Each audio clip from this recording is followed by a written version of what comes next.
নমস্কার বন্ধুরা, তোমরা দেখছো all India rankers YouTube channel. আজকে চলে এসেছি আমাদের WBSSC গ্রুপ সি গ্রুপ ডির ক্লাস নাম্বার 4 নিয়ে। এর আগে অলরেডি আমরা তিনটে ক্লাস আলোচনা করেছি, যেগুলো তোমাদের প্লেলিস্ট করা রয়েছে চ্যানেলে, অবশ্যই তোমরা দেখে নিতে পারবে এবং এই চ্যানেলটি তার জন্য সাবস্ক্রাইব করে রাখবে পরবর্তী ক্লাসগুলো পরপর পাওয়ার জন্য। সকলে একটা লাইক করে দেবে এবং শেয়ার করে দেবে। টেলিগ্রামে কিন্তু সকলে যুক্ত হবে, কারণ টেলিগ্রামের লিঙ্ক ভিডিও ডিসক্রিপশন বক্সে দেওয়া রয়েছে, আর এখানেই সমস্ত গুরুত্বপূর্ণ আপডেট সবার আগে তোমরা পেয়ে যাবে। তো চলো, প্রথম প্রশ্ন আমাদের রয়েছে এখানে, জুন 2025-এ প্রকাশিত the one cricket my life and more এই আত্মজীবনীটি কার লেখা? এটি একটি ক্রিকেটারের লেখা, তার আত্মজীবনী। তো অবশ্যই ইম্পর্টেন্ট রয়েছে, আর এটা কারেন্ট অ্যাফেয়ার্সের ইম্পর্টেন্টের মধ্যে রয়েছে, কারণ বর্তমানে কিন্তু তার এই আত্মজীবনীটি রিলিজ করা হয়েছে এবং সেটা অলরেডি আমাদের কারেন্ট অ্যাফেয়ার্সে দেওয়া রয়েছে। তো তোমাদের যদি কারেন্ট অ্যাফেয়ার্সের প্রয়োজন হয়, অবশ্যই তোমরা ডিসক্রিপশন বক্সে একটা নাম্বার পাবে, সেখানে যোগাযোগ করবে এবং তোমাদের কারেন্ট অ্যাফেয়ার্সের ক্লাসও খুব শীঘ্রই চলে আসবে। তো এখানে আমাদের সঠিক অ্যান্সার হয়ে যাবে, এটি কিন্তু শিখর ধাওয়ান, তার আত্মজীবনী the one cricket my life and more. এইভাবে কিন্তু আমাদের বিভিন্ন খেলোয়াড় যারা রয়েছেন তাদের আত্মজীবনীগুলো দেখে নিতে হবে। ফার্স্টে আমরা দেখে নেব সৌরভ গাঙ্গুলি, তার আত্মজীবনীর নাম কি? A century is not enough, এটি হলো সৌরভ গাঙ্গুলির আত্মজীবনী। এছাড়া সচিন তেন্ডুলকর রয়েছেন, তিনি কিন্তু প্রথম সব থেকে ইয়ংগেস্ট খেলোয়াড়, যিনি কিন্তু ভারতরত্ন পুরস্কার পেয়েছিলেন সাল 2014-তে। তো এটাও ইম্পর্টেন্ট জিজ্ঞাসা করা হয়। আর সচিন তেন্ডুলকর, তার আত্মজীবনীর নাম হচ্ছে playing it my way. Playing it my way, Sachin Tendulkar. এছাড়া অন্যান্য রয়েছে, যেমন এস এগেনস্ট অডস, যেটা হচ্ছে সানিয়া মির্জা রয়েছে। যুবরাজ সিংয়ের রয়েছে the test of my life, এটি রয়েছে যুবরাজ সিংয়ের আত্মজীবনী। এছাড়া রয়েছে আমাদের অন্যান্য, যেমন প্লেও রয়েছে, তার আত্মজীবনী রয়েছে অ্যান অটোবায়োগ্রাফি। পেলের অটোবায়োগ্রাফি যেটা রয়েছে, সেটা আমাদের সঠিক অ্যান্সার হয়ে যাবে দ্য অটোবায়োগ্রাফি। তো এখানে আমাদের রয়েছে অন্যান্যর মধ্যে আরও কয়েকটা দেখে রাখবে, যেমন সাইনা নেহওয়াল, যার অটোবায়োগ্রাফির নাম playing to win my life and of court, এটা কিন্তু রয়েছে সাইনা নেহওয়ালের। এছাড়া মেরি কমের রয়েছে আনব্রেকেবল, এটা আমরা সকলেই প্রায় জানি, এক্সামও চলে এসেছে এটা। এছাড়া মিল্খা সিংয়ের রয়েছে the race of my life. তো প্রতিটি ইম্পর্টেন্ট রয়েছে, এগুলো সবই কিন্তু বিভিন্ন খেলোয়াড় তাদের আত্মজীবনী। পরবর্তী প্রশ্ন আছে, পূর্বঘাট এবং পশ্চিমঘাটের পর্বতের সংযোগস্থল হলো কোনটি? তো পূর্বঘাট এবং পশ্চিমঘাট পর্বতের সংযোগস্থল রয়েছে কোনটি? সঠিক অ্যান্সার হয়ে যাবে নীলগিরি। নীলগিরি পূর্বঘাট পশ্চিমঘাটের সংযোগস্থল। এবং বিভিন্ন যে আমাদের সর্বোচ্চ শৃঙ্গগুলো রয়েছে বিভিন্ন পর্বতের, সেগুলো তোমরা দেখে রাখবে, যেমন কাঞ্চনজঙ্ঘা রয়েছে ভারতের সর্বোচ্চ শৃঙ্গ, যেটা সিক্কিম রাজ্যে অবস্থান করছে। যদিও আমাদের হিমালয় পর্বতের সর্বোচ্চ শৃঙ্গ হচ্ছে মাউন্ট এভারেস্ট, যেটা নেপালের দিকে অবস্থান করছে। এছাড়া অন্যান্য পর্বতের মধ্যে রয়েছে নন্দা দেবী, যেটা উত্তরাখণ্ড রাজ্যে অবস্থান করছে, নন্দা দেবী, যেটা কিন্তু সর্বোচ্চ শৃঙ্গ রয়েছে উত্তরাখণ্ড রাজ্যের। তারপরে রয়েছে আনাইমুদি, যেটা কিন্তু দক্ষিণ ভারতের কেরালা রাজ্যে অবস্থান করছে, এটা পশ্চিমঘাট পর্বতমালার সর্বোচ্চ শৃঙ্গ। দোদাবেদা যেটা রয়েছে সেটা কিন্তু তামিলনাড়ুতে অবস্থান করছে, যেটা নীলগিরির সর্বোচ্চ শৃঙ্গ। গুরুশিখর যেটা রয়েছে সেটা আরাবল্লী পর্বতের সর্বোচ্চ শৃঙ্গ, যেটা অবস্থান করছে রাজস্থান রাজ্যে ভারতের। এছাড়া ধূপগড় রয়েছে, যেটা মধ্যপ্রদেশের সাতপুরা রেঞ্জে অবস্থান করছে, এটা সেই পর্বতমালার সর্বোচ্চ শৃঙ্গ। এছাড়া জিনগড়া পিক, যেটা রয়েছে আমাদের অন্ধ্রপ্রদেশে অবস্থান করছে। এবং সান্দাকফু, যেটা কিন্তু আমাদের ভারতের পশ্চিমবঙ্গে অবস্থান করছে, যেটা সিঙ্গালীলা পর্বতমালার সর্বোচ্চ শৃঙ্গ। প্রতিটি কিন্তু ইম্পর্টেন্ট রয়েছে, যেগুলো আমাদের হাইয়েস্ট পিকগুলো রয়েছে না, সেগুলো দেখে রাখবে। পরের প্রশ্ন আচ্ছা, কি আছে, ভারতের সংবিধানের প্রস্তাবনাকে কে সংবিধানের আত্মা বলে অভিহিত করেছেন? তো আমি জানি যে সংবিধানের যে আত্মা, হার্ট অ্যান্ড সোল, এটা বলেছিলেন কে? অবশ্যই আর্টিকেল নাম্বার 32-কে বলেছিলেন, যেটা কিন্তু অবশ্যই কে অ্যান্সার হয়ে যাবে আমাদের B.R. আম্বেদকর কিন্তু বলেছিলেন 32 নম্বর আর্টিকেলকে ভারতের সংবিধানের হার্ট অ্যান্ড সোল। আর এখানে প্রশ্নটা কিন্তু অন্য জিজ্ঞাসা করা হয়েছে, যেখানে বলা আছে ভারতের সংবিধানের প্রস্তাবনা, অর্থাৎ প্রিয়াম্বলকে সংবিধানের আত্মা বলেছিলেন কে? তো সঠিক অ্যান্সার কিন্তু B.R. আম্বেদকর এখানে হবে না, এখানে হবে অপশন নাম্বার ডি, ঠাকুরদাস ভার্গব। অপশন নাম্বার ডি আমাদের রাইট অ্যান্সার। এইভাবে বিভিন্ন জন কিন্তু ভারতের সংবিধানের প্রস্তাবনাকে বিভিন্ন মন্তব্য করেছিলেন। কেউ কিন্তু বলেছিলেন কে, এটা হচ্ছে আইডেন্টিটি কার্ড সংবিধানের, যেটা কিন্তু বলেছিলেন কে? N.A. পালকিওয়ালা। এই সংবিধানের যে প্রস্তাবনা রয়েছে তাকে বলেছিলেন সংবিধানের আইডেন্টিটি কার্ড। এছাড়া K.M. মুন্সি, তাকে কিন্তু বলেছিলেন পলিটিক্যাল হরোস্কোপ। কাকে বলেছিলেন? এই সংবিধানের প্রস্তাবনাকে বলেছিলেন পলিটিক্যাল হরোস্কোপ। কে বলেছিলেন? K.M. মুন্সি। পরীক্ষা জিজ্ঞাসা করায় প্রতিবার কিন্তু এখান থেকে পরীক্ষায় প্রশ্ন চলে আসে। পরের প্রশ্ন বলা হয়েছে যে কারাকাস কোন দেশটির রাজধানী? তো কারাকাস যেটি রয়েছে, এটা কার রাজধানী? অবশ্যই রাইট অ্যান্সার হয়ে যাবে ভেনেজুয়েলা। Venezuela capital Caracas. এছাড়া অন্যান্য যে অপশানগুলো রয়েছে সেগুলো দেখে নাও। ইকুয়েটর, যার রাজধানী হয়ে যাচ্ছে এটা আমাদের কুইটো, পেরুর রাজধানী লিমা এবং ফিলিপিন্সের রাজধানী ম্যানিলা। তো প্রতিটি কিন্তু ইম্পর্টেন্ট রয়েছে। এছাড়া বিভিন্ন দেশেরগুলো, আমাদের প্রতিবেশী দেশ যেগুলো রয়েছে সেগুলো একটু দেখে রাখবে। ভারতের তো নিউ দিল্লি আমরা জানি, মার্কিন যুক্তরাষ্ট্র রয়েছে, তার ওয়াশিংটন ডিসি রয়েছে। আমাদের প্রতিবেশী দেশ রয়েছে চীন, যার রাজধানী বেজিং। রাশিয়া রয়েছে মস্কো, মার্কিন যুক্তরাষ্ট্রের লন্ডন রয়েছে, ফ্রান্সের প্যারিস রয়েছে, জাপানের টোকিও, ব্রাজিলের ব্রাসিলিয়া রয়েছে। ঠিক আছে, এছাড়া আমাদের অন্যান্য প্রতিবেশী দেশগুলো তোমরা দেখে নেবে। প্রতিটা তোমাদের ক্যাপিটাল কারেন্সি থেকে আমাদের রাজ্যের এক্সামে কিন্তু পরীক্ষায় চলে আসে একটা করে কোশ্চেন, অবশ্যই দেখে রাখবে। পরের প্রশ্ন, 2011 সালের আদমশুমারি অনুসারে কোন ভারতীয় রাজ্যের জনঘনত্ব সর্বনিম্ন? তো সব থেকে কম জনঘনত্ব বিশিষ্ট রাজ্য ভারতের কোনটা, যেটা 2011 সেন্সাস অনুসারে? সঠিক অ্যান্সার আমাদের হয়ে যাবে অরুণাচল প্রদেশ। অরুণাচল প্রদেশের জনঘনত্ব যেটা রয়েছে সব থেকে কম কিন্তু রয়েছে এই অরুণাচল প্রদেশে। আর যদি বলা হয় যে জনঘনত্ব সব থেকে বেশি কোথায় রয়েছে, যেটা কিন্তু বিহারে আমাদের হয়ে যাবে সব থেকে বেশি। আর যদি সেকেন্ড হাইয়েস্টের কথা বলি তাহলে কিন্তু পশ্চিমবঙ্গ আমাদের চলে আসবে। আর এখানে সব থেকে কম যেটা রয়েছে অরুণাচল প্রদেশে, প্রতি 17 জন প্রতি বর্গ কিলোমিটারে কিন্তু বসবাস করে থাকে এই অরুণাচল প্রদেশে, যেটা 2011 সাল অনুসারে। অবশ্যই ইম্পর্টেন্ট রয়েছে, দেখে রাখবে, এক্সামের জন্য ইম্পর্টেন্ট। এছাড়া আমরা যদি বলি এই অরুণাচল প্রদেশের সাক্ষরতার হার কত রয়েছে, 74.04% কিন্তু রয়েছে সাক্ষরতার হার, এটাও দেখে রাখবে। এছাড়া সব থেকে সাক্ষরতার হার কোথায় রয়েছে, কেরালাতে কিন্তু সব থেকে সাক্ষরতার হার বেশি রয়েছে, 94% আমাদের 11 সেন্সাস অনুসারে। আর তোমাদের পরীক্ষায় যদি জিজ্ঞাসা করায় 2025 অনুসারে ভারতের সম্পূর্ণ শিক্ষিত রাজ্য কোনটি, যেটা কিন্তু কারেন্ট অ্যাফেয়ার্সের একটা ইম্পর্টেন্ট কোশ্চেন, অলরেডি আমাদের পিডিএফেও রয়েছে, যেটা হচ্ছে আমাদের 100% যে লিটারেসি রেট যেটা অর্জন করে নিয়েছে মিজোরাম স্টেট। অবশ্যই ইম্পর্টেন্ট।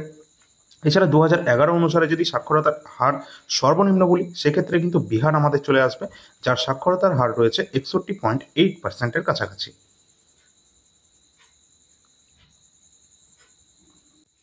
এছাড়া এটাও দেখবে যে লিঙ্গানুপাত সব থেকে এখনো পর্যন্ত 2011 সেন্সাস অনুসারে সর্বাধিক রয়েছে কোথায়, অবশ্যই কেরালাতে, যেখানে 1084 জন কিন্তু এখানে লিঙ্গানুপাত বেশি রয়েছে। কিন্তু সব থেকে কম কোথায় রয়েছে, সর্বনিম্ন রয়েছে কিন্তু হরিয়ানা রাজ্যে, যেখানে 879 জন কিন্তু রয়েছে লিঙ্গানুপাতে।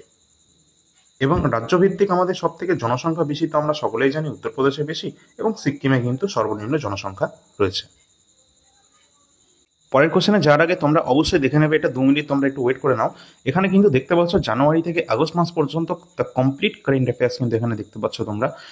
এখানে কিন্তু যে সমস্ত প্রশ্ন উত্তর দেওয়া রয়েছে কারেন্ট অ্যাফেয়ার্সের মোস্ট ইম্পর্টেন্ট রয়েছে। আর আমাদের রাজ্যের WBSSC যে গ্রুপ সি, যেখানে 15 নম্বর না থাকলেও অন্তত 7 থেকে 8 নম্বর তো কারেন্ট অ্যাফেয়ার্স থাকবেই, সেটা পুরোনো সিলেবাস হোক বা নতুন সিলেবাস অনুসারে, এটুকু কারেন্ট অ্যাফেয়ার্স থাকবেই। আর এইটুকুই আমাদের কমন পেতে হবে, 100% এখানে স্কোর করতে হবে, তবেই আমরা কিন্তু এখানে চান্স পাবো। কারণ এখানে ওল্ড ক্যান্ডিডেট যারা রয়েছে তাদের কিন্তু একটু অ্যাডভান্টেজ দেওয়া হতে পারে। তো যাই হোক, এখানে কিন্তু আমাদের স্কোর বেশি করতে হবে, 100% অবশ্যই করতে হবে। তার জন্য কারেন্ট অ্যাফেয়ার্স তোমাদের প্রয়োজন হলে এখান থেকেই তোমরা নেবে, কারণ এর বাইরে কোনো কোশ্চেন কারেন্ট অ্যাফেয়ার্সে থাকবে না, যাই প্রশ্ন হোক না কেন তোমাদের। আর এখানে টোটাল প্রতি মাসের কিন্তু এখানে আমাদের 450 কাছাকাছি কোশ্চেন রয়েছে। আর এই টোটাল যে নাম্বার অফ কোশ্চেনগুলো রয়েছে না, প্রতিটা প্রশ্ন ইম্পর্টেন্ট রয়েছে, যেগুলো আমাদের অলরেডি কেন্দ্র সরকারি এক্সাম, SSC এবং রেলওয়ের মতো এক্সামগুলোতে অনেক প্রশ্ন আমরা ইতিমধ্যে কমন পেয়েছি। এই যে নাম্বারটা দেখতে পাচ্ছ, এই নাম্বারে তোমরা যোগাযোগ করবে যে কোনো পিডিএফের জন্য। অবশ্যই তোমরা এই নাম্বারটা ভিডিও ডেসক্রিপশন বক্সে এবং কমেন্ট সেকশনে পেয়ে যাবে। আর এই নাম্বারেই কিন্তু তোমরা ডেমো পিডিএফ দেখতে পাবে। কত প্রাইস রয়েছে, যে কোনো মাসে 2025-এর যে কোনো মাসের কারেন্ট অ্যাফেয়ার্সের জন্য তোমাদের 20 টাকা পেমেন্ট করতে হবে।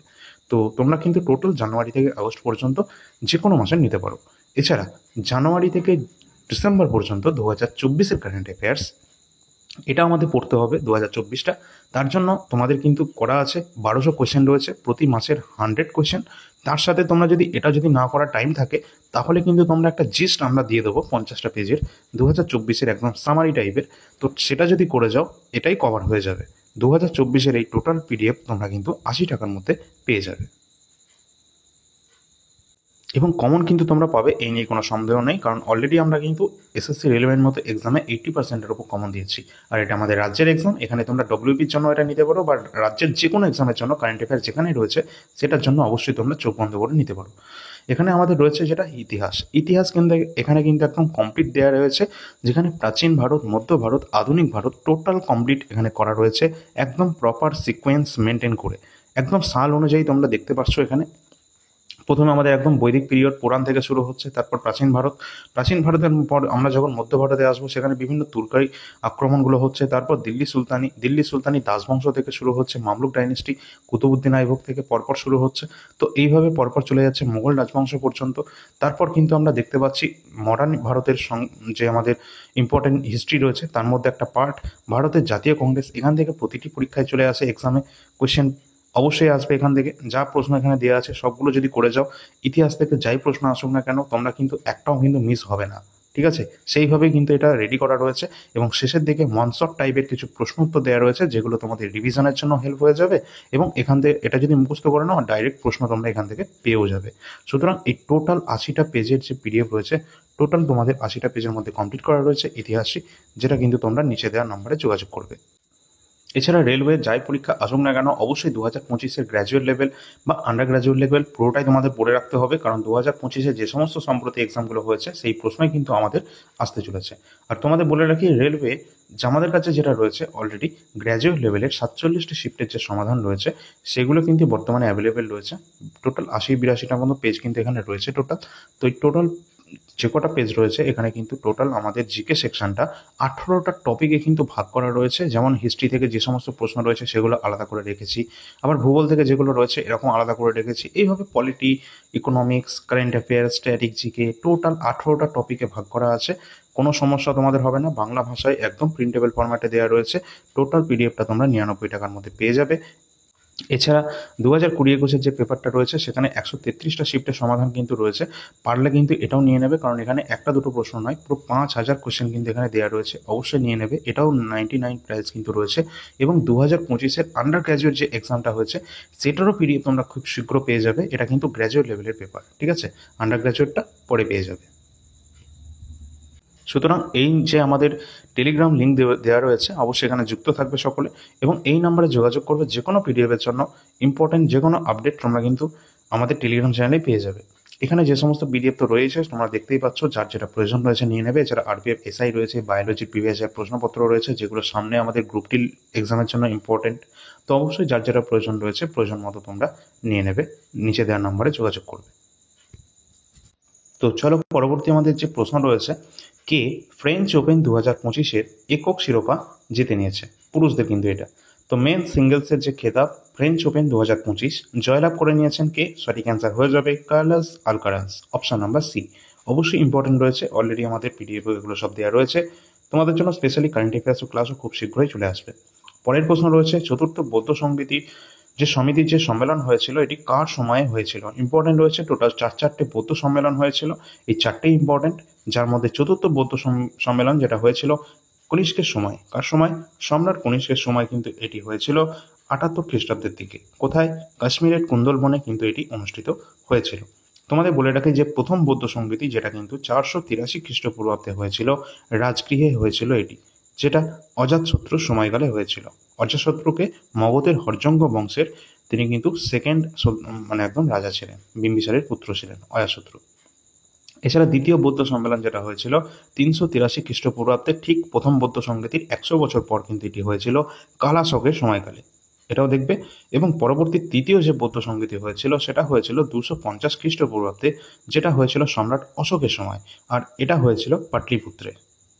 এই চারটে কিন্তু ইম্পর্টেন্ট রয়েছে, সবকটাই দেখে রাখবে। পরের প্রশ্নে বলা হয়েছে ঘূর্ণিঝড় বিপর্যয় এর নামকরণ করেছে নিচের কোন দেশ? অবশ্যই কিন্তু আমাদের রাজ্যের এক্সামে কিন্তু এখান থেকে একটা চলে আসে প্রশ্ন, কোন দেশ কোন ঘূর্ণিঝড়ের নামকরণ করেছে? তো এখানে কিন্তু আমাদের দেখে নিতে হবে ঘূর্ণিঝড় বিপর্যয় যার নামকরণ করেছিল কিন্তু অবশ্যই বাংলাদেশ। আর এখানে কিন্তু দেখে নেবে যে বিপর্যয় যে ঘূর্ণিঝড় এটা কিন্তু সাল 2023-এ কিন্তু এসেছিল। এছাড়া অন্যান্য যে ঘূর্ণিঝড়গুলো রয়েছে সেগুলো যদি আমরা একটু দেখে নিই, যে ঘূর্ণিঝড় মোচা বা মোখা যাই বলো না কেন, এটা যেটা এসেছিল 2023-এই কিন্তু এটি এসেছিল। এবং এই যে ঘূর্ণিঝড় যার নামকরণ করেছিল কিন্তু ইয়েমেন। কে করেছিল? ইয়েমেন।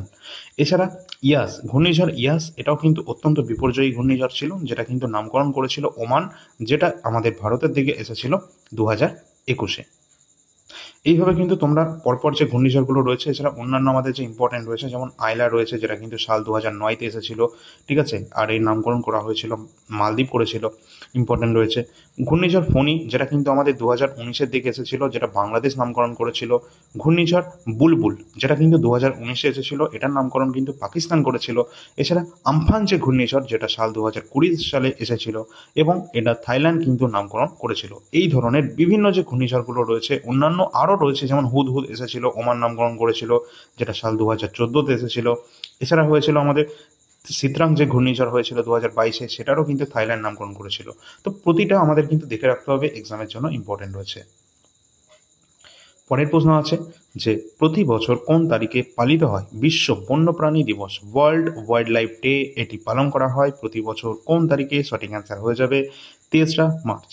23 মার্চ কিন্তু বিশ্ব বন্যপ্রাণী দিবস পালন করা হয়। কেন এই দিবস পালন করা হয়? কারণ বন্যপ্রাণী এবং উদ্ভিদের যে গুরুত্ব সম্পর্কে সচেতনতা বাড়ানোর জন্য, এটি সাধারণ মানুষকে উৎসাহিত করার জন্য এই দিনটি কিন্তু পালন করা হয়ে থাকে।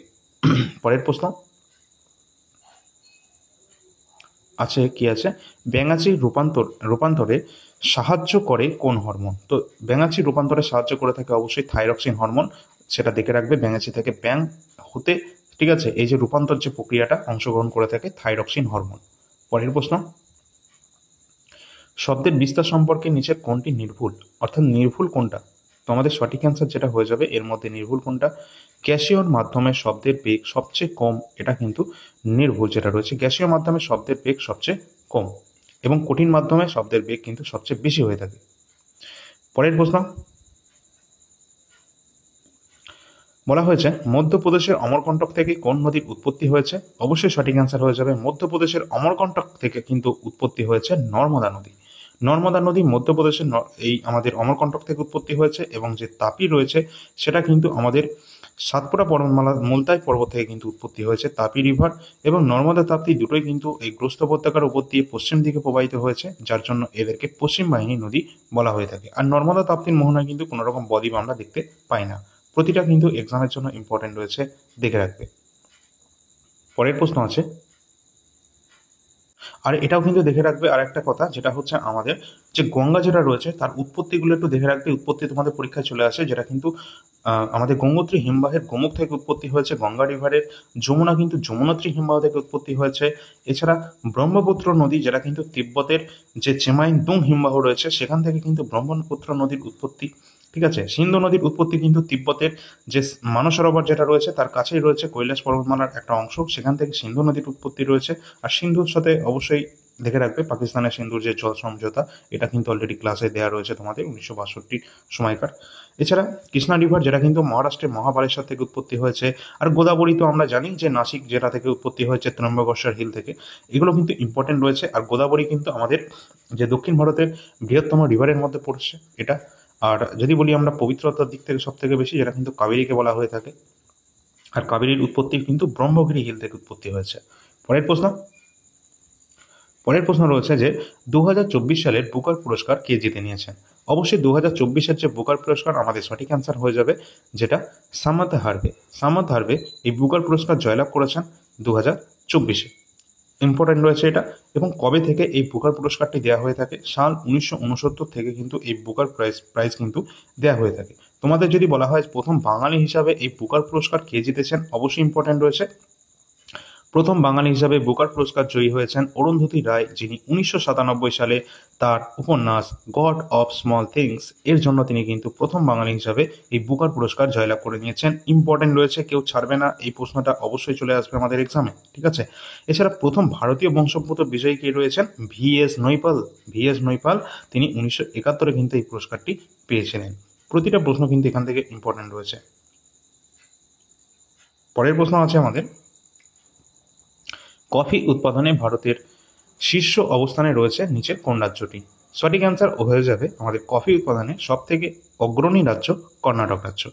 কর্ণাটক সব থেকে অগ্রণী রাজ্য রয়েছে কফি উৎপাদনের দিক থেকে। ঠিক সেরকম অন্যান্য ফসলগুলোও দেখবে, যেমন ধান উৎপাদনে কিন্তু সবথেকে বিখ্যাত রয়েছে আমাদের পশ্চিমবঙ্গ। পশ্চিমবঙ্গের মধ্যে বেশিরভাগ কিন্তু বর্ধমানে কিন্তু ধানের গোলা হয়, ধানের গোলা নামে কিন্তু পরিচিত এই বর্ধমানকে বলা হয়ে থাকে।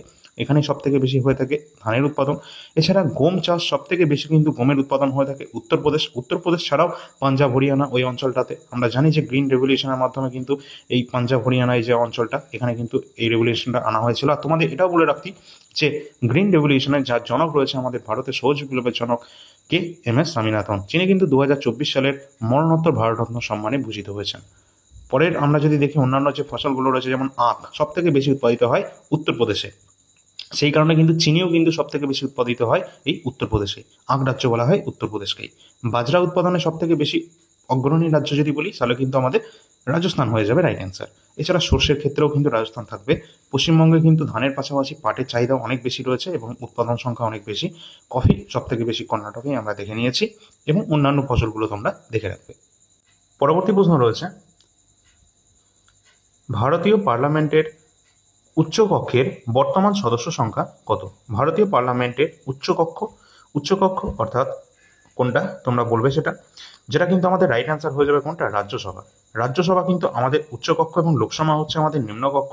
আর পার্লামেন্টের উচ্চকক্ষের বর্তমান সদস্য সংখ্যা 245 জন। আর তোমরা বলবে যে বর্তমানে রাজ্যসভার চেয়ারম্যান কে রয়েছেন, কারণ আমরা জানি যে আগে যিনি আগের যিনি আমাদের উপরাষ্ট্রপতি ছিলেন বা রাজ্যসভার চেয়ারম্যান ছিলেন, তিনি কিন্তু তার পদ থেকে ইস্তফা দিয়েছিলেন এবং নতুন কিন্তু জয়েন করেছেন। তো তার নামটা তোমরা কমেন্ট সেকশনে জানিয়ে দেবে। পরের প্রশ্ন আছে যে কোন ভারতীয় শহর উৎসবের শহর নামে পরিচিত? তো উৎসবের শহর নামে পরিচিত ভারতীয় শহর কোনটা? অবশ্যই কিন্তু রাইট অ্যান্সার হয়ে যাবে মাদুরাই। মাদুরাই শহরটি উৎসবের শহর নামে পরিচিত। এবং সিটি অফ জয় বলা হয় কলকাতাকে, ঠিক আছে, পিঙ্ক সিটি বলা হয়ে থাকে জয়পুরকে। এগুলো একটু দেখে রাখবে। এছাড়া অন্যান্য যে আমাদের ডাকনামগুলো রয়েছে বিভিন্ন শহরের, যেমন মন্দিরের শহর যদি বলা হয় কোনটাকে বলা হয়, তাহলে উত্তরপ্রদেশের বানারসি যেটা হবে আমাদের রাইট অ্যান্সার। কমলালেবু শহর যদি বলা হয় তাহলে কিন্তু মহারাষ্ট্রের নাগপুর সঠিক অ্যান্সার হয়ে যাবে। মশলার বাগান যদি বলা হয় কোনটাকে বলা হয়, তাহলে কেরালা আমাদের সঠিক অ্যান্সার হবে। ভারতের প্রবেশদ্বার কোনটাকে বলা হয়? মুম্বাইকে বলা হয়। সিলিকন ভ্যালি কোনটাকে বলা হয়? বেঙ্গালুরুকে। সিলিকন ভ্যালিও বেঙ্গালুরুকে বলা হয়। ইলেকট্রনিক্সের শহরও কিন্তু বলা হয়ে থাকে বেঙ্গালুরুকে, ঠিক আছে। আবার ইলেকট্রিক্স হাব বলো, ঠিক আছে, বা তথ্য প্রযুক্তি শহরের যে কেন্দ্রস্থল বলো, যাই বলো না কেন, এই বেঙ্গালুরু। এছাড়া বিজ্ঞান নগরী কোনটাকে বলা হয়? এই বেঙ্গালুরুকেই বলা হয়। নবাবের শহর বলা হয় লখনৌকে, ঠিক আছে। প্রতিটি প্রশ্ন কিন্তু ইম্পর্টেন্ট রয়েছে। প্রাসাদ নগরী কোনটাকে বলা হয়? এই আমাদের কলকাতাকেই বলা হয়ে থাকে প্রাসাদ নগরী। ভারতের ডেট্রয়েট বলা হয় কোনটাকে? চেন্নাইকে। এছাড়া আমরা যদি বলি গোলাপি শহর দেখলাম, যেটা হচ্ছে জয়পুরকে, যেটা একটা ইউনেস্কো ওয়ার্ল্ড হেরিটেজ সাইটের আন্ডারে রয়েছে। ভারতের সব থেকে বেশি চায়ের শহর কোনটাকে বলা হয়, বা চা আমদানি হয় সব থেকে বেশি কোনটাতে? অবশ্যই কিন্তু আমাদের সঠিক অ্যান্সার হবে সেখানে আসাম, ঠিক আছে। ভারতের রুট কোনটাকে বলা হয়? আমাদের পশ্চিমবঙ্গে অবস্থান করছে দুর্গাপুরকে বলা হয় ভারতের রুট। হ্রদের শহর কোনটাকে বলা হয়? রাজস্থানের উদয়পুরকে বলা হয়ে থাকে হ্রদের শহর। এই প্রতিটি প্রশ্ন ইম্পর্টেন্ট রয়েছে, একটাও কিন্তু ছাড়ার মতো নয়।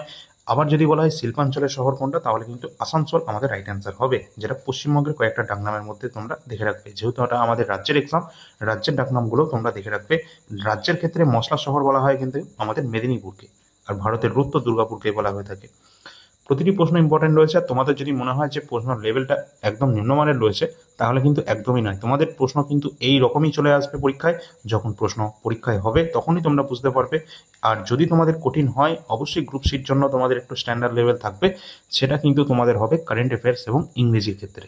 অবশ্যই কারেন্ট অ্যাফেয়ার্স তোমাদের পিডিএফ দেওয়া হবে, কোনো সমস্যা নেই, ক্লাসও আসবে, এখান থেকেই 100%ই কমন পাবে।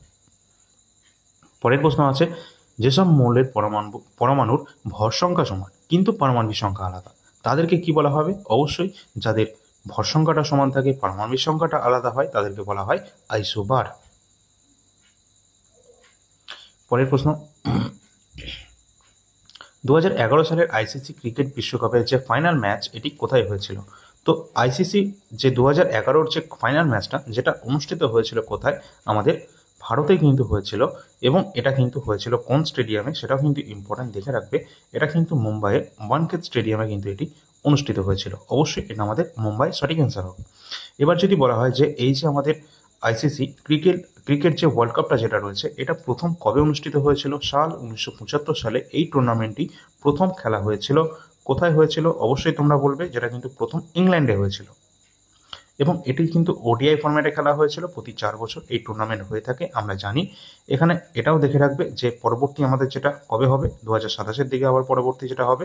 লাস্ট 2023-এ যেটা হয়েছে, যেটা কিন্তু আমাদের ভারতে কিন্তু হোস্ট করেছিল 2023-এর, যেখানে কিন্তু চ্যাম্পিয়ন হয়েছিল কে, অস্ট্রেলিয়া কিন্তু এখানে চ্যাম্পিয়ন হয়েছিল এবং ভারত কিন্তু রানার্স আপ হয়েছিল। এখানে সবথেকে বেশি যদি বলি যে সেরা খেলোয়াড় কে হয়েছিল, অবশ্যই বিরাট কোহলি হয়েছিলেন। ঠিক আছে, এই প্রতিটি প্রশ্ন দেখে রাখবে। এছাড়া আমরা যদি এটাও বলে থাকি যে সর্বোচ্চ শিরোপা এখনো পর্যন্ত এই ওয়ার্ল্ড কাপ থেকে কে পেয়েছে, আইসিসি ওয়ার্ল্ড কাপ থেকে সব থেকে বেশি সংখ্যক সফল টিম কোনটা, তাহলে কিন্তু অস্ট্রেলিয়া কিন্তু রাইট অ্যান্সার হবে। কারণ অস্ট্রেলিয়া টোটাল 6বার কিন্তু চ্যাম্পিয়ন হয়েছে এই ওয়ার্ল্ড কাপে, আইসিসি ওয়ার্ল্ড কাপে। এছাড়া অন্যান্য যদি বলা হয় তাহলে কিন্তু ওয়েস্ট ইন্ডিজ বা ভারত বলো, ভারতও কিন্তু 2বার চ্যাম্পিয়ন হয়েছে। কোন কোন সাল সেটা তোমরা কমেন্ট সেকশনে অবশ্যই জানিয়ে দেবে। পরের প্রশ্ন, নাইট্রোজেন ঘটিত অজৈব রাসায়নিক সার হলো কোনটি? তো আমাদের সঠিক অ্যান্সার কিন্তু হয়ে যাবে এখানে অ্যামোনিয়াম সালফেট। অ্যামোনিয়াম সালফেট যেটা কিন্তু সঠিক অ্যান্সার হবে, এটি নাইট্রোজেন ঘটিত অজৈব। পরের প্রশ্ন আছে, একটি আদর্শ ভোল্ট মিটারের রোধ কেমন হওয়া উচিত? অবশ্যই সঠিক অ্যান্সার হয়ে যাবে একটি আদর্শ ভোল্ট মিটারের রোধ অসীম হওয়া উচিত। ভোল্ট মিটার বা যেটা কিন্তু বিভব প্রভেদ, দুই দিকের বিভব প্রভেদ মাপার জন্য যেটা ব্যবহার করা হয়, ভোল্ট মিটার। পরের প্রশ্ন, দিল্লির কোন সুলতান চৌগান খেলতে গিয়ে মারা যান? চৌগান বা পোলো খেলতে গিয়ে মারা গিয়েছিলেন, ঘোড়ার পিঠ থেকে পড়ে মারা যান, যিনি কিন্তু আমাদের এই মধ্য ভারতের ইতিহাসের, যিনি কিন্তু মোহাম্মদ ঘুরির একজন দাস ছিলেন বা কৃতদাস ছিলেন। তিনি পরবর্তীকালে মামলুক ডাইনেস্টি বা দাস বংশ প্রতিষ্ঠা করেছিলেন, যার নাম কুতুবুদ্দিন আইবক। তিনি কিন্তু এখানে চৌগান খেলতে গিয়ে বা পোলো খেলতে গিয়ে ঘোড়ার পিঠ থেকে পড়ে মারা গিয়েছিলেন। দিল্লি সুলতান সম্পর্কে ডিটেলস ক্লাস অলরেডি আমাদের চ্যানেলে দেওয়া রয়েছে, যাদের প্রয়োজন রয়েছে অবশ্যই দেখে নেবে। 50 মিনিটের কাছাকাছি ক্লাসটি রয়েছে, একদম কমপ্লিট। ঠিক আছে, ওর বাইরে কোনো কোশ্চেন হবে না। পরের প্রশ্ন রয়েছে, নিচের কে 2025 সালের আইসিসি চ্যাম্পিয়ন্স ট্রফি জিতে নিয়েছে? অবশ্যই এইবার 2025-এর চ্যাম্পিয়ন্স ট্রফিতে চ্যাম্পিয়ন হয়েছে আমাদের ভারত। আমাদের ভারত কিন্তু এখানে চ্যাম্পিয়ন হয়েছে। অবশ্যই তোমরা দেখবে ভারত কিন্তু টোটাল তিনবার কিন্তু এখানে জয়লাভ করে নিয়েছে চ্যাম্পিয়ন্স ট্রফি। কোন কোন বছর? 2002 সালে, 2013 সালে, 2013 সালে, এবং লাস্ট এই 2025 সালে কিন্তু জয়লাভ করে নিয়েছে আইসিসি চ্যাম্পিয়ন্স ট্রফি 2025, টোটাল 3বার। এবং প্রথম যদি বলা হয় প্রথম চ্যাম্পিয়ন্স ট্রফি এখানে আয়োজিত হয়েছিল কোন সালে? অবশ্যই 1998-তে, যেখানে 1998-তে কিন্তু প্রথম কিন্তু খেলাটা হয়েছিল দক্ষিণ আফ্রিকার কাছে। রানার্স আপ হয়ে গিয়েছিল কিন্তু ওয়েস্ট ইন্ডিজ, এটা কিন্তু দেখে রাখবে। আর অস্ট্রেলিয়া কিন্তু এখানে দুইবার কিন্তু চ্যাম্পিয়ন হয়েছে অস্ট্রেলিয়া, 2006 এবং 2009 সালে। আর এই খেলাটিও কিন্তু আমাদের 4 বছরের জন্য অনুষ্ঠিত হয় চ্যাম্পিয়ন্স ট্রফি। আর তোমাদের বলে রাখি 2025-এ আমাদের ভারত কিন্তু জয়লাভ করেছে, কিন্তু কাকে হারিয়ে? এটাও দেখবে, নিউজিল্যান্ড কিন্তু এখানে রানার্স আপ হয়েছে 2025-এর চ্যাম্পিয়ন্স ট্রফিতে। পরের প্রশ্ন দেখি, বলা হয়েছে নিম্নের কে সেবি এর বর্তমান চেয়ারম্যান রয়েছেন? তো সেবির বর্তমান চেয়ারপারসন কে রয়েছেন? অবশ্যই সঠিক অ্যান্সার হয়ে যাবে তুহিন কান্ত পান্ডে বর্তমানে রয়েছেন সেবির চেয়ারম্যান। তোমাদের একটা কিন্তু কারেন্ট অ্যাফেয়ার্সের অ্যাপয়েন্টমেন্ট রিলেটেড ক্লাস কিন্তু চলে আসবে খুব শীঘ্রই, যেখানে কিন্তু অনেক কিছু আপডেট হয়েছে, তার জন্য একটা ক্লাস চলে আসবে অ্যাপয়েন্টমেন্ট থেকে। যদি ভালো লাগে তোমাদের সকলের, একটা লাইক অবশ্যই করে দেবে এবং সাবস্ক্রাইব করে রাখবে চ্যানেলটিকে। পরের প্রশ্ন কি আছে, নিচের কোনটি হলো ভারতীয় পার্লামেন্টের দীর্ঘতম অধিবেশন? ভারতীয় পার্লামেন্টের দীর্ঘতম অধিবেশন কোনটি? তিনটে অধিবেশন রয়েছে, তিনটেই তোমরা দেখতে পাচ্ছ, বাজেট অধিবেশন, বর্ষাকালীন অধিবেশন যেটা মনসুন সেশন, এবং শীতকালীন অর্থাৎ উইন্টার সেশন। তো এখানে আমাদের সব থেকে দীর্ঘতম যে অধিবেশনটি রয়েছে সেটা হচ্ছে বাজেট সেশন, অর্থাৎ বাজেট অধিবেশন। পরের প্রশ্ন, তৃতীয় পানিপথের যুদ্ধ কবে হয়েছিল? তো তৃতীয় পানিপথের যুদ্ধ হয়েছিল 1761-তে, ইম্পর্টেন্ট রয়েছে। পরের প্রশ্ন আছে, নিচের কে বুলন্দ দরওয়াজা নির্মাণ করেছেন? তো বুলন্দ দরওয়াজা যেটা নির্মাণ করেছিলেন কে? ফতেপুর সিক্রিতে সম্রাট আকবর এই বুলন্দ দরওয়াজা নির্মাণ করেছিলেন, ইম্পর্টেন্ট রয়েছে এটিও। পরের প্রশ্ন কি আছে? পরের প্রশ্ন আছে যে নিচের কে ছিলেন একমাত্র প্রধানমন্ত্রী যিনি রিজার্ভ ব্যাংকের গভর্নর ছিলেন? তো রিজার্ভ ব্যাংকের গভর্নর ছিলেন একমাত্র প্রধানমন্ত্রী, যার নাম কি? অবশ্যই ইম্পর্টেন্ট রয়েছে, আমাদের সঠিক অ্যান্সার হয়ে যাবে মনমোহন সিং, ডক্টর মনমোহন সিং, যিনি কিন্তু প্রধানমন্ত্রী তো ছিলেনই, তার সাথে সাথে তিনি রিজার্ভ ব্যাংকের গভর্নরও ছিলেন, ইম্পর্টেন্ট। পরের প্রশ্ন কি আছে? বলা হয়েছে নিচের কে কপিলাবস্তু নগরের সুধিনী নামক উদ্যানে জন্মগ্রহণ করেছেন? অবশ্যই কিন্তু কপিলাবস্তু নামক যে জায়গা রয়েছে সেখানে কিন্তু জন্মগ্রহণ করেছিলেন আমাদের এই গৌতম বুদ্ধ। গৌতম বুদ্ধ তিনি বৌদ্ধ ধর্মের প্রবর্তক করেছিলেন এবং তিনি কিন্তু শালকুঞ্জে শাক্য বংশে জন্মগ্রহণ করেছিলেন। পরের প্রশ্ন, সিন্ধু সভ্যতায় কোন স্থানে বৃহৎ স্নানাগার পাওয়া গেছে? তো বৃহৎ স্নানাগার এবং বৃহৎ শস্যাগার দুটোই কিন্তু পাওয়া গেছে এই মহেঞ্জোদারোতে। আর এই মহেঞ্জোদারো আবিষ্কার করেছিলেন 1922-এ R.D. ব্যানার্জি। আর লোথাল একটা বন্দর শহর রয়েছে, আর কালিবঙ্গান যেটা কিন্তু রাজস্থানে অবস্থান করছে, আর হরপ্পা হচ্ছে আমাদের বৃহত্তম সাইট, এই জন্য এটাকে হরপ্পা সভ্যতা বলা হচ্ছে। পরের প্রশ্ন, বলা হয়েছে যে লখনৌ শহরটি নিচে কোন নদীর তীরে অবস্থান করছে? অবশ্যই ইম্পর্টেন্ট হয়ে যাবে আমাদের গোমতী নদীর তীরে অবস্থান করছে লখনৌ শহরটি। বিভিন্ন নদী এবং তার নদী তীরবর্তী শহর থেকে প্রশ্ন কিন্তু আমাদের চলে আসে, তার জন্য তোমরা কয়েকটা মনে রাখবে। যেমন যমুনা নদীর তীরে কোন কোন শহর অবস্থান করছে? উত্তরপ্রদেশের যে আগ্রা রয়েছে, দিল্লি, মথুরা রয়েছে এবং প্রয়াগরাজ, এগুলো কিন্তু অবস্থান করছে এই যমুনা নদীর তীরে। গঙ্গা নদীর তীরে অবস্থান করছে কোনগুলি? হরিদ্বার, কানপুর, বারাণসী, আমাদের যে পাটনা রয়েছে বিহারের, এগুলো কিন্তু অবস্থান করছে এই গঙ্গার তীরে। এছাড়া শতদ্রু তীরে অবস্থান করছে পাঞ্জাবের লুধিয়ানা রয়েছে। নর্মদা নদীর তীরে অবস্থান করছে যেটা জব্বলপুর মধ্যপ্রদেশের। ব্রহ্মপুত্র নদীর তীরে অবস্থান করছে কোনটা? আসামের গুয়াহাটি, ডিব্রুগড়, এই দুটোই কিন্তু অবস্থান করছে ব্রহ্মপুত্র তীরে। এছাড়া সবরমতী যেটা অবস্থান করছে কোথায়? গুজরাট রাজ্যে, যার তীরে অবস্থান করছে আহমেদাবাদ। এছাড়া কৃষ্ণা রিভারের যার তীরে অবস্থান করছে কোন শহরটি? বিজয়ওয়াড়া। গোদাবরী নদীর তীরে অবস্থান করছে নাসিক শহর। এছাড়া ঝিলাম নদীর তীরে অবস্থান করছে শ্রীনগর। প্রতিটি প্রশ্ন ইম্পর্টেন্ট রয়েছে। এবং আমাদের পশ্চিমবঙ্গের কথা যদি বলি, আমাদের কলকাতা অবস্থান করছে হুগলি নদীর তীরে, হাওড়াটাও অবস্থান করছে হুগলি নদীর তীরে। এগুলো প্রতিটি প্রশ্ন ইম্পর্টেন্ট রয়েছে। এবং আমরা যদি একটু ওয়ার্ল্ডের দিকে চলে যাই, তাহলে এখান থেকেও প্রশ্ন আসে যে নীল নদীর তীরে অবস্থান করছে কোন শহরটি? মিশরের যে কায়রো রয়েছে সেই শহরটি অবস্থান করছে নীল নদীর তীরে। ঠিক সেই রকম মার্কিন যুক্তরাষ্ট্রের যে লন্ডন রয়েছে সেটা টেমস নদীর তীরে অবস্থান করছে, একদম পিওর এবং স্বচ্ছ রিভার এটা। এখানে যদি আমরা দেখি যে টাইবার যেটা রয়েছে, যেটা কিন্তু ইতালির রোম শহরে অবস্থান, ইতালির রোম যেটা রয়েছে অবস্থান করছে টাইবার রিভারের পাশে। অ্যামাজনের পাশে অবস্থান করছে ব্রাজিলের মানাউস। এছাড়া রাইন নদীর তীরে অবস্থান করছে জার্মানির কোলন যে শহরটি রয়েছে সেটি। প্রতিটি প্রশ্ন ইম্পর্টেন্ট রয়েছে, এরকম অনেক প্রশ্ন রয়েছে, তোমরা একটু দেখে নেবে, এখান থেকে প্রশ্ন অবশ্যই চলে আসবে তোমাদের। তো তোমাদের যদি ভালো লেগে থাকে এই 30টি প্রশ্ন এবং তার সঠিক উত্তরের ডিটেল সলিউশন, তাহলে অবশ্যই এখনই চ্যানেলটা সাবস্ক্রাইব করে রাখবে এবং সকলে একটা করে লাইক অবশ্যই করে দেবে। পারলে তো সকলে একটা করে হাইপ করে দেবে, হাইপ বটন তোমরা কমিউনিটি যে আমাদের যে কমেন্ট সেকশন রয়েছে সেটা ডান দিকে একটু স্ক্রল করলে দেখতে পাবে। কারেন্ট অ্যাফেয়ার্স তোমাদের যদি প্রয়োজন হয়ে থাকে, অবশ্যই তোমরা একটা কাজ করে দেবে, কমেন্ট সেকশনে সকলে একটা করে কমেন্ট করে দেবে যে কারেন্ট অ্যাফেয়ার্স তোমাদের প্রয়োজন আছে কিনা। তাহলে আমার সুবিধা হবে তোমাদের জন্য ইম্পর্টেন্ট বাছাই করা গুরুত্বপূর্ণ কারেন্ট অ্যাফেয়ার্সগুলো একটা সিরিজ স্টার্ট করার, যেটা ওয়েস্ট বেঙ্গলের বেস্ট হবে। এবং ওয়েস্ট বেঙ্গলের যে ডব্লিউবি এক্সাম রয়েছে, সামনে আমাদের ডব্লিউবি এসআইয়ের এক্সাম রয়েছে, সমস্ত এক্সামের যাতে হেল্পফুল হয় এবং তোমাদের গ্রুপ সি গ্রুপ ডি অবশ্যই ইম্পর্টেন্ট হয়ে যাবে সমস্ত এক্সামের জন্য। তাহলে সামনে আমাদের ওয়েস্ট বেঙ্গলে অনেকগুলো এক্সাম রয়েছে সামনে। অবশ্যই তোমরা এটা কমেন্ট সেকশনে একটু জানিয়ে দেবে তোমাদের কারেন্ট অ্যাফেয়ার্সের প্রয়োজন আছে কিনা। এবং অন্যান্য যদি কারেন্ট অ্যাফেয়ার্স তোমরা দেখে থাকো, তাহলে কিন্তু অবশ্যই আমাদের প্লেলিস্ট অলরেডি করাও রয়েছে 500টা ইম্পর্টেন্ট কারেন্ট অ্যাফেয়ার্সের সিরিজ, যেটা জুন পর্যন্ত আই থিঙ্ক তোমাদের করানো হয়েছিল, সেটা অবশ্যই দেখতে পারো। এছাড়া তোমাদের জন্য স্পেশালি একটা স্টার্ট করা যেতে পারে। তো যতক্ষণ তোমাদের জন্য ক্লাস না শুরু হচ্ছে কারেন্ট অ্যাফেয়ার্সে, অবশ্যই তোমরা এই সিরিজটা দেখতে পারো। এটার লিঙ্ক তোমাদের কিন্তু টেলিগ্রাম চ্যানেলে শেয়ার করে দেওয়া হবে, আর টেলিগ্রামের লিঙ্ক ভিডিওর ডিসক্রিপশন বক্সে তোমরা সকলে পেয়ে যাবে। এই অল ইন্ডিয়া র্যাঙ্কার্স ইউটিউব চ্যানেলে কিন্তু আমাদের টেলিগ্রাম চ্যানেলও কিন্তু রয়েছে। এছাড়া এই যে নাম্বারটা রয়েছে, এই নাম্বারে তোমরা যোগাযোগ করবে হোয়াটসঅ্যাপের মাধ্যমে। কেন? কারণ যে কোনো পিডিএফে ডেমো পিডিএফ দেখার জন্য বা যে কোনো পিডিএফ নেওয়ার জন্য, ঠিক আছে? এখানে কারেন্ট অ্যাফেয়ার্স কিন্তু তোমরা পেয়ে যাচ্ছ, এর মধ্যে কিন্তু একদম কমপ্লিট দেওয়া রয়েছে, কোনো সমস্যা নেই। এটা কমপ্লিট করে গেলে আর কোনো কিছু তোমাদের দেখতে হবে না। এছাড়া ইতিহাসের কমপ্লিট পিডিএফ রয়েছে এবং রেলওয়ের জন্য অন্যান্য পিডিএফ অ্যাভেলেবেল রয়েছে। যার যেটা প্রয়োজন রয়েছে, প্রয়োজন মতো তোমরা এই নম্বরে যোগাযোগ করবে। চলো পরবর্তী ক্লাস নিয়ে আসছি। ধন্যবাদ।